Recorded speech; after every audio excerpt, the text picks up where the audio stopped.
नमस्कार दोस्तों, मैं Anand Kumar study online channel में आप लोग का स्वागत करता हूं। और आज के वीडियो में हम लोग देखेंगे मुगल काल के जो सीरीज हम लोग देख रहे थे उसमें आज हम लोग देखेंगे औरंगजेब का इतिहास। और मुगल काल का जो हम लोग सीरीज पढ़ रहे थे उस मुगल काल में हम लोग ने क्या क्या देखा, तो मुगल वंश से संबंधित बाबर, हुमायूं, अकबर, जहांगीर, शाहजहां, और आज हम लोग देखेंगे औरंगजेब का इतिहास। तो अगर आप लोग वो पुराने वीडियो नहीं देखे हैं तो उसका लिंक हम डिस्क्रिप्शन में दे देंगे, वो जाके आप लोग देख लीजिएगा, ताकि वो उससे पढ़ने से वो जब पढ़ के आप ये पढ़िएगा तो ज़्यादा समझ आपका उत्पन्न हो सकेगा।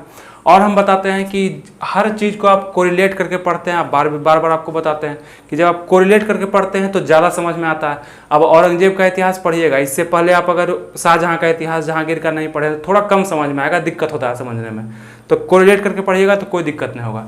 तो चलिए आज का वीडियो हम लोग शुरू करते हैं और देखते हैं औरंगजेब के इतिहास से क्या क्या संबंधित बातें हैं जो एग्जाम की दृष्टि से महत्वपूर्ण है। और आपको बता दें कि मुगल शासक में अकबर के बाद कोई महत्वपूर्ण है तो औरंगजेब हैं, क्योंकि इससे एग्जाम में प्रश्न जो है बन जाते हैं। तो आइए देखते हैं उसको।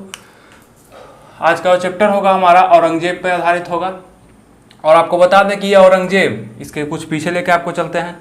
तो शाहजहां के इतिहास में आप लोग को बताए थे कि अंतिम दिनों में शाहजहां को औरंगजेब द्वारा कैद कर लिया गया था और एक उत्तराधिकार का युद्ध हुआ था इन चारों भाइयों में, क्योंकि शाहजहां का 4 पुत्र था, जो था औरंगजेब, दारा शिकोह और फिर शाह शुजा और मुराद। ये 4 पुत्र थे, चारों में उत्तराधिकार का युद्ध हुआ और उस उत्तराधिकार के युद्ध में औरंगजेब ने अपनी प्रतिभा दिखाते हुए उस तीनों भाइयों को हरा के खुद जीत हासिल की और ये शासक बना। तो आइए जानते हैं इसके बारे में कि क्या क्या जुड़े इससे बातें हैं। तो औरंगजेब जो आप देख रहे हैं, इसका शासनकाल जो है 1657 से लेकर 1708 ईस्वी तक माना जाता है। और काफ़ी लंबा शासनकाल आप देख रहे होंगे, इसका लगभग 50 वर्षों का इसका शासनकाल रहा, जो कि अकबर के बाद बोला जाए तो इसका सबसे लंबा शासनकाल इसी का था, औरंगजेब का। तो आइए इससे जुड़ी कुछ बातें देखते हैं हम लोग। याद रखिएगा 1657 से या 1658 इसको कर सकते हैं आप, 1657 या 1658 भी कर सकते हैं, क्योंकि ये देखिए बताते हैं आपको किस तरह से इसका जो है इतिहास देखा जाता है। तो परिचय संबंधित हम देखते हैं सबसे पहले इसको, क्या क्या इससे परिचय संबंधित बातें हैं। तो इसका जो जन्म हुआ था औरंगजेब का 1618 ईस्वी में हुआ था। इसका जन्म 1618 ईस्वी में हुआ था। कहाँ? दोहद, गुजरात में। गुजरात में एक जगह नाम है दोहद, वहीं पे इसका जन्म। ये डेट उतना, इसका डेट में कुछ कन्फ्यूजन भी रहता है, तो डेट थोड़ा कम भी ध्यान दीजिएगा, कोई दिक्कत नहीं है। 1618 में इसका जन्म हुआ, दोहद गुजरात में, ठीक है। और इसके पिता आपको बता चुके हैं कि शाहजहां इनके पिता थे, जिसको ये अंतिम दिनों में कैद कर लिया था। और कैद करने पर ये जुर्म इन पर लगाया था कि आप जो है ताजमहल में ज़्यादा पैसा खर्चा कर रहे हैं बनाने में, इसीलिए आप अंदर होइए, तो पूरा आप मुगल शासन का पूरा पैसा आप ताजमहल में लगा दीजिएगा तो फिर हम लोग शासन कैसे करेंगे। तो कैद करवा दिया था और बताया था कि सामने उसका ताजमहल था और यहाँ पे आगरा का किला पे उसको रखा गया था ताकि वो देख सकता है। और अंतिम दिन वही देखते देखते गुजर गया और फिर मर गया था कुछ दिन बाद, 8 साल बाद। तो ये उनके पिता जो थे शाहजहां थे। और माता मुमताज महल, जिसको आप जानते हैं, माता मुमताज महल थी इसकी पत्नी। आइए इसका शादी एक शादी इसका हुआ था, जो था दिलरास बानो बेगम, इसकी पत्नी थी। दिलरास से क्वेश्चन बनता है, ध्यान रखिएगा। इसकी पत्नी थी दिलरास बानो बेगम, जिसको हम लोग रबिया उद दौरानी के नाम से भी जानते हैं, तथा इसको बीबी के नाम से भी जानते हैं, क्योंकि इसने इसका जब मकबरा बनाया था तो उस मकबरे का नाम बीबी का मकबरा है। तो ध्यान रखिएगा, इसी का मकबरा है, दिलरास बानो बेगम का मकबरा। आगे हम लोग देखेंगे स्थापत्य में, उसको हम देखते हैं। और इसने अपना राज्याभिषेक 1658 तथा 1659 ईस्वी में करवाया।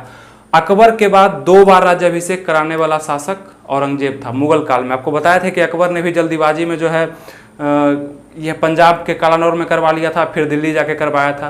तो इसने भी अपना राज्याभिषेक 2 बार करवाया था। एक बार 1658 में जल्दीबाजी में आगरा में करवाया था, जब वो दारा शिकोह से लड़ रहा था, उस समय करवा लिया, लेकिन फिर भी तो दारा शिकोह को जिंदा छोड़ दिया था। फिर लड़ाई कर रहा था, जब 1659 में दारा शिकोह की मृत्यु कर देता है अपने भाई की, तो फिर एक बार ये दिल्ली में अपने राज्याभिषेक करवाता है। तो ध्यान रखिएगा कौन सा ऐसा मुगल शासक था जो 2 बार राज्याभिषेक करवाया था। तो एक अकबर और एक औरंगजेब, ऑप्शन में कोई भी एक दे सकता है आपको।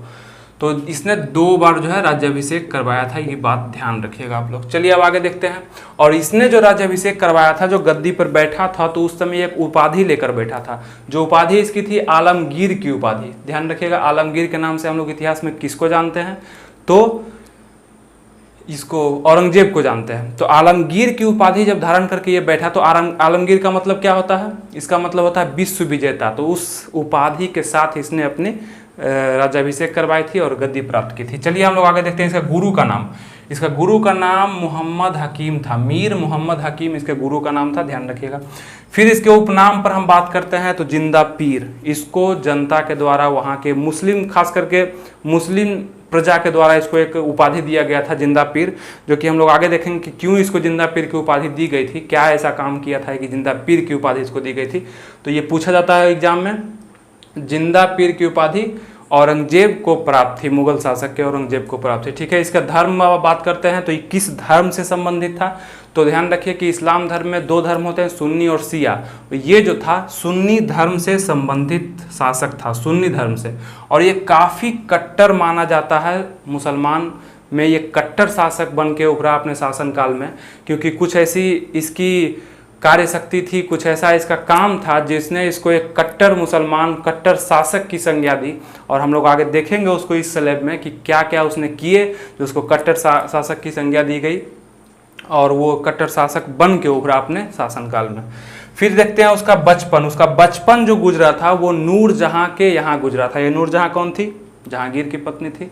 तो इसके यहाँ उसका बचपन बीता था और इसी ने, औरंगजेब ने ही इसको बड़ा होकर के फिर इसको लाहौर भेज दिया था, कुछ पेंशन दे करके अपने शासन से इसको निकाल दिया था, ये नूरजहां को, जबकि इसका बचपन इसी के पास गुजरा था। फिर इसको निकाल के लाहौर भेज दिया कुछ पेंशन दे के। तो ध्यान रखिएगा, ये सब बात छोटा छोटा बात है। हम लोग ने इसको देखा, इसमें आप लोग समझ गए, पिता पत्नी राज्याभिषेक, गुरु उपनाम, धर्म, बचपन, सब आप लोग समझ गए। अब चलिए हम लोग देखते हैं ये दोनों संबंधित कुछ बातें हैं यहाँ पे, जिससे आपको समझ में आएगा कि जिंदा पीर और सुन्नी धर्म कट्टर मुसलमान ये क्यों था, वो आपको यहाँ पे समझ में आने वाला है। तो यहाँ हम लोग बात कर लेते हैं धार्मिक आचरण। किसकी धार्मिक आचरण? तो औरंगजेब की। औरंगजेब की धार्मिक आचरण क्या थी, उसके नैतिक विचार कितने ज़्यादा प्रभावपूर्ण थे, प्रभावशाली थे, जो कि एग्जाम पॉइंट ऑफ व्यू से महत्वपूर्ण है। और भी हम अगले स्लैब में देखेंगे, ये इसके बाद भी हम एक स्लैब बताएंगे, उसमें भी बताएंगे आपको, बहुत सारे हैं अभी, तो देखते जाइएगा। इसने क्या ऐसा किया जो इसको कट्टरता का प्रतीक माना गया, तथा एक देखिए कोई भी राजा ना अपने शासन में अगर वो प्रजा के प्रति अगर भेदभाव करता है, दो नेत करता है, तो ऐसा शासक अच्छा नहीं माना जाता, किसी एक के लिए तो खराब हो जाता है। उसके शासनकाल में क्या देखा गया कि हिंदू के प्रति काफ़ी कट्टरता दिखाया उसने, काफ़ी उसको दंडित किया, काफ़ी दिक्कत दिया, काफ़ी अपने तरफ से उसको यातनाएं दी हिंदू लोगों को। तो इस कारण से, और मुसलमान के लिए तो ये बढ़िया था, मुसलमान तो यही चाहते थे। और भी बताते हैं कि आगे क्या हुआ, देखिए आप लोग समझ जाइएगा। उसने क्या किया, शुरुआती दौर में मंदिरों को तोड़ना प्रारंभ किया, तोड़ने का आदेश जारी किया कि हिंदू मंदिर को तोड़े जाए। इस उद्देश्य से कई सारे मंदिर, भारत में अच्छे अच्छे बड़े बड़े मंदिर को भी तोड़ा गया उसके शासनकाल में, और हिंदुओं पर अत्याचार भी उस समय किया जा रहा था औरंगजेब के काल में, क्योंकि एकदम ये कट्टर मुसलमान था, ये हिंदुओं को देखना नहीं चाहता था। तो चलिए आगे देखते हैं हम लोग। सबसे बड़ा इसका प्रतीक देखिए, यहाँ पे समझ में आएगा आपको कि ये जजिया प्रथा को पुनः प्रारंभ कर दिया 1679 में, ठीक है, 1679 में जजिया प्रथा को पुनः, देखिए कि जजिया प्रथा क्या प्रथा थी। तो जजिया प्रथा एक गैर मुसलमान से लिया जाने वाला कर था। आप लोग को ध्यान होगा, हम अकबर वाले चैप्टर में पढ़ाए हैं कि अकबर के द्वारा 1564 में जजिया प्रथा को खत्म कर दिया गया था। लेकिन फिर इसने क्या किया कि फिर जजिया प्रथा को पुनः लागू कर दिया, जो कि एक धार्मिक कर था, जो कि हिंदुओं द्वारा, चाहे हिंदू के द्वारा मुसलमान को छोड़ करके किसी और से भी लिया जाने वाला कर को हम लोग जजिया कर बोलते हैं, जो गैर मुसलमान से लिया जाता था। तो उसको इसने प्रारंभ कर दिया। तो यहाँ से क्या सोचना मिलती है कि कितना ज़्यादा वो कट्टर था और अपने नियमों का वो इतना ज़्यादा अपने तरीक़ों से पालन भी करता था। और फिर देखिए कि कर तो लगा दिया, फिर अपने दरबार में संगीत पर प्रतिबंध लगा दिया। संगीत पर प्रतिबंध लगाने के क्रम में उसने जितने भी वहाँ के संगीतज्ञ थे उनको अवकाश दे दिया, छुट्टियाँ दे दी कि जाओ मेरे राज्य में संगीत पर कोई आगे काम नहीं होगा। उसके बाद नृत्य पर भी रोक लगा दिया, नाच गान सब चीज़ खत्म कर दिया। और फिर देखते हैं, लेकिन यहाँ पे एक बात ध्यान रखिएगा कि जो नृत्य पर या यहाँ संगीत पर जो ये प्रतिबंध लगाया था, ये खुद भी संगीत का प्रेमी था और ये जो है खुद एक कुशल बीना वादक था, ठीक है, ये एक बीना वादक था, कुशल मतलब ये खुद उस्ताद था बीना बजाने में, संगीत भी इसका काफ़ी प्रिय था, लेकिन खुद के दरबार में इसने संगीत को प्रतिबंध कर दिया था। आगे नृत्य को भी, और उसके बाद नवरोज एक त्यौहार मनाया जाता था जो आपको बताया बलबन के समय शुरू हुआ था। नवरोज त्यौहार को जो जारी था उसको इसने समाप्त कर दिया। फिर झरोखा दर्शन को समाप्त कर दिया, फिर तुलादान प्रथा को समाप्त कर दिया। ये सब प्रथा थी कि राजा को सोने चांदी से तौला जाता था, तो ये सब प्रथा को भी उसने समाप्त कर दिया।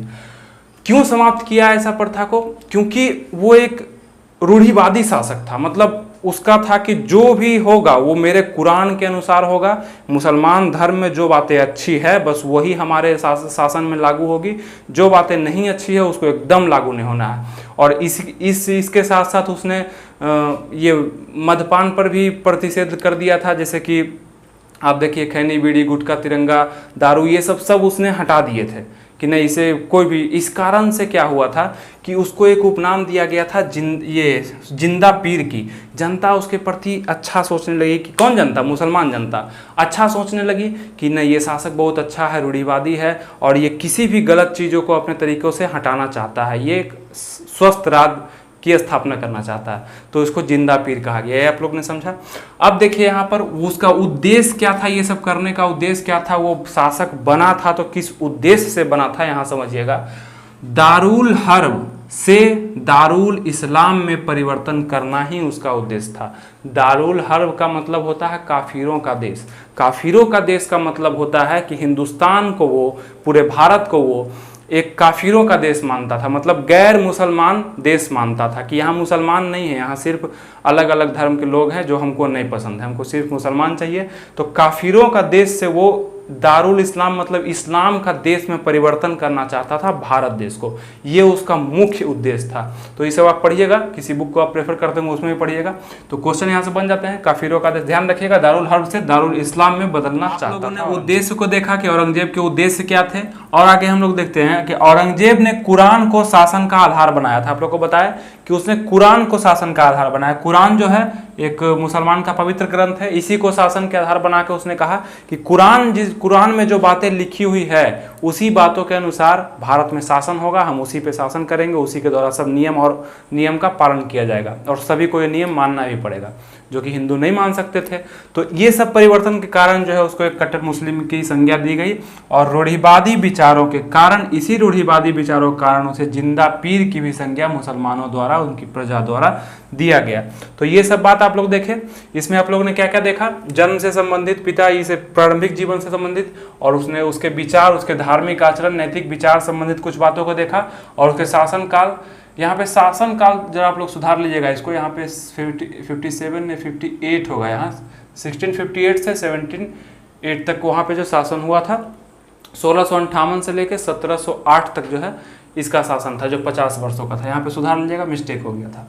तो 50 वर्षों का शासन था। तो इसको आपने देखा। आप लोग को ये वीडियो अच्छे समझ में आया होगा। ये था औरंगजेब का पार्ट 1, जिसमें हम लोग ने प्रारंभिक जीवन तथा उसके कुछ नीति तथा उसके कुछ उद्देश्य को समझा। और हम अगले पार्ट में, पार्ट 2 में हम लोग देखेंगे बहुत ही महत्वपूर्ण बिंदु को, जो एग्जाम के दृष्टि से महत्वपूर्ण है। ये भी था और वो भी पूछा जाता है, जिसमें हम लोग देखेंगे प्रमुख विद्रोह जो औरंगजेब के काल में हुए, प्रमुख विजय जो औरंगजेब के द्वारा हुए, और औरंगजेब के अंतिम समय में दक्षिण विजय भी हुए।